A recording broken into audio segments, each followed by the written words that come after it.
I will now speaking about, okay, so we have this relatively good quality data assessed by Viola's pipeline, and now the next step is really identifying pregnancies. And identifying and characterizing pregnancies from heterogeneous real-world data sources is actually a more challenging activity than meets the eye. And so this is the large working group that has been working in the past 2 years to create the pregnancy algorithm that is used in conception.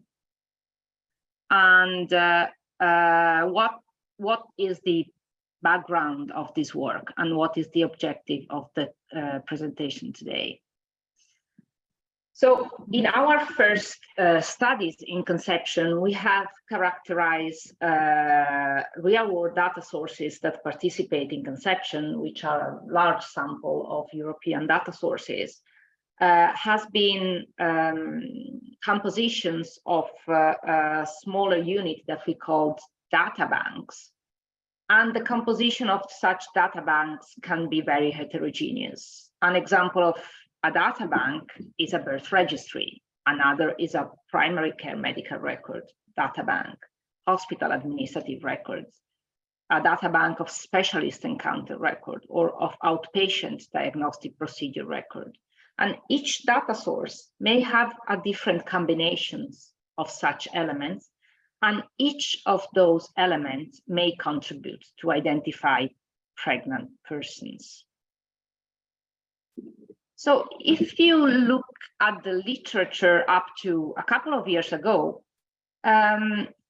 it's easy to find algorithms that are based uniquely on diagnostic codes.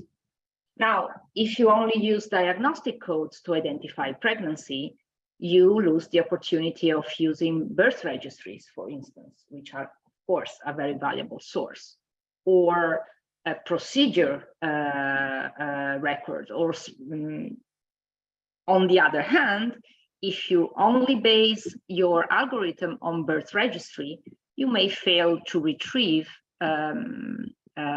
pregnancies that have ended prematurely, or you may lose information available from primary care medical records or records of specialist encounters. Now, in the past couple of years, 2 or 3 years, novel methods are being tested, which target in particular identification of ongoing pregnancies. And the most important studies are being conducted in the US and in the UK. But for the purpose of conception, which is a multinational network, we want to incorporate diverse scenarios in a transparent and common framework. And for this purpose, we designed a novel algorithm. In this presentation, we will illustrate the framework designed and implemented by the Conception IMI project.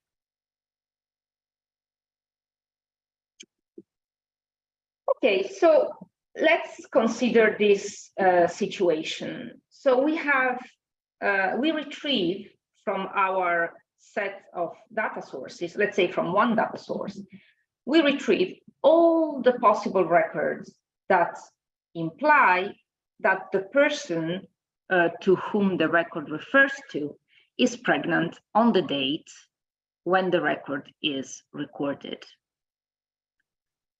And then, of course, we separate records according to person. And in this design that we will use throughout the presentation, we have person A with many records and person B with fewer records. So what is the characterization of such records for the purpose of our algorithm? And a high-level characterization. So some of those records not only imply that the pregnancy is ongoing, but actually imply that the pregnancy has ended on the day of the record date.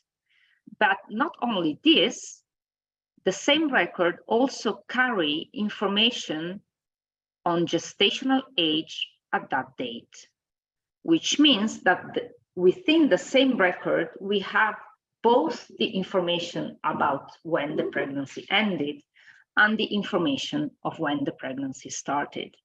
We indicate such record with a green color. And an example is, of course, a record of a birth registry.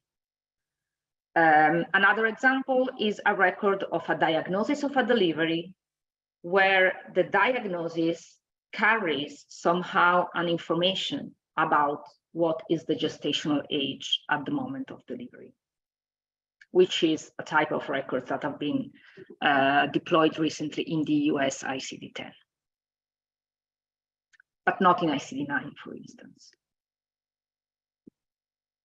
There are other records that we color code as yellow that do imply that the pregnancy has ended on the record date, but in themselves don't carry explicit information on gestational age at that date, and therefore cannot directly provide an information about when the pregnancy started.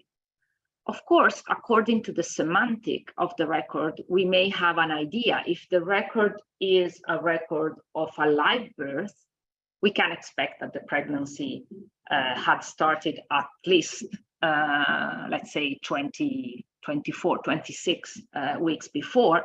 If the record is a record of a spontaneous abortion, we can expect that the gestational age was less than 22 weeks at the moment when the pregnancy ended. However, we don't have an explicit information about such date. And examples are indeed a record of a diagnosis of a delivery, the record of a procedure of cesarean section, and a record of a diagnosis of a spontaneous abortion. And such records may be found in hospital discharge records, for instance. Then we have other types of record that we indicate with the color code blue.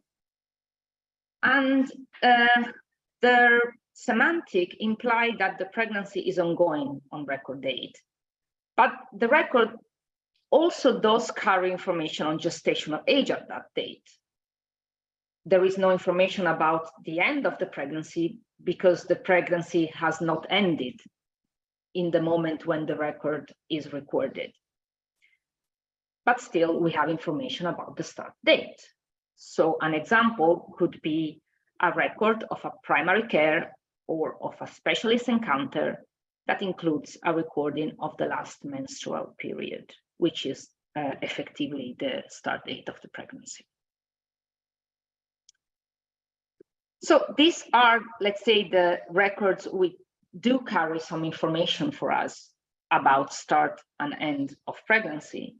But then there may be multiple other records which in themselves do not carry any specific information on start nor on end date of pregnancy.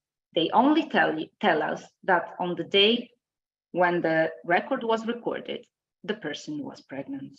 And an example could be a diagnosis of gestational diabetes recorded wherever, in a primary care setting or in a hospital setting, or a procedure of amniocentesis or a tochocardiography, whichever diagnostic test the pregnant person undergoes. And of course, since the majority of pregnancy go without any, pregnant persons are healthy, this is actually a very common occurrence that they just go through diagnostic test with no diagnosis. So this is the situation. Now, what does the pregnancy algorithm do? The first thing it does, it extracts, it labels, and it assigns record-wise start and end. And you understand by this representation that whenever there is no symbol at the extreme of this time bar, it is assumed that the corresponding date has been imputed and not observed in the data. In the next step, records are grouped into episodes of pregnancies. Basically, all the information on the records that somehow overlap are reconciled, and using the best information available in the group, this information is transmitted to the rest of the records, so that we can obtain somehow the best possible information about start and end date of the pregnancy episode.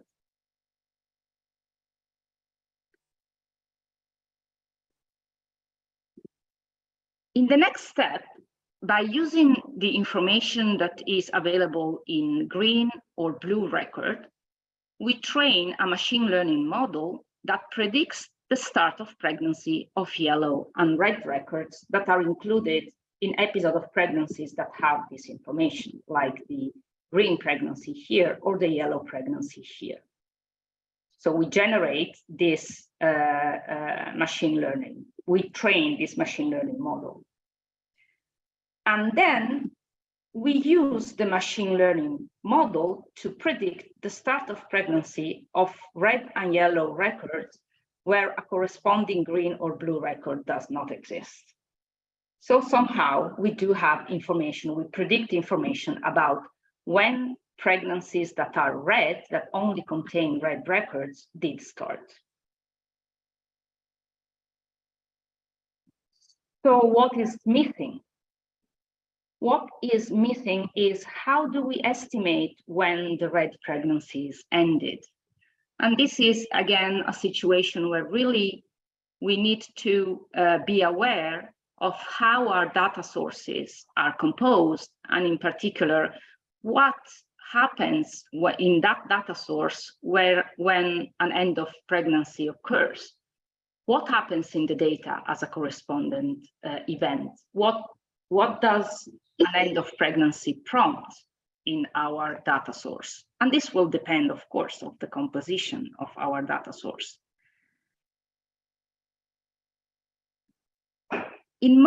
So the first observation is that in most data sources, termination will not prompt records at all due to personal data protection requirements.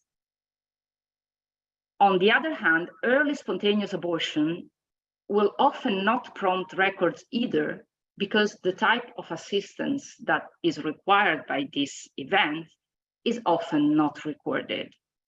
So those two occurrences, so a termination or an early spontaneous abortion, is a possible reason why information on the end of pregnancy is missing. And then what is the main difference? In some data sources, we do know that the end of an advanced pregnancy, such as a delivery or an advanced spontaneous abortion or a stillbirth, would prompt some records. If the data source includes a birth registry, or if the data source includes a hospital administrative data bank, except in the Netherlands, where a lot of pregnancies are assisted at home. In such data sources, we would expect, if the pregnancy ended in an advanced time, that we would see a record. And if such record does not exist, then we need to conclude that the pregnancy has probably ended prematurely, either due to a termination or to an early spontaneous abortion. Other options, of course, are maternal death, or the fact that the pregnancy was not viable and this somehow was not recorded. On the other hand, in data sources where the end of a pregnancy, of a mature pregnancy, is not expected a priori to prompt records, for instance, in a primary care medical record, no assumption can be made about red pregnancies. And end of pregnancy, our algorithm in this case assigns end of pregnancy 280 days after start, but of course in this case uncertainty is high and caution needs to be used in interpreting the data. So a quick discussion and conclusion. In many data sources, pregnancy with uncertain end are likely to be pregnancies with an unfavorable outcome, and therefore they cannot be discarded from studies because this would cause bias due to selection based on outcome. Of course, dealing with uncertainty in start and end date of pregnancy is a challenge because sensitivity analysis needs to be executed to assess the impact of such uncertainty on, for instance, timing of exposure.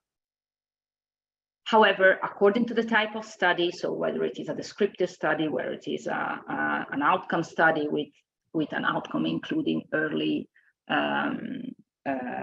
end of pregnancy or mortality,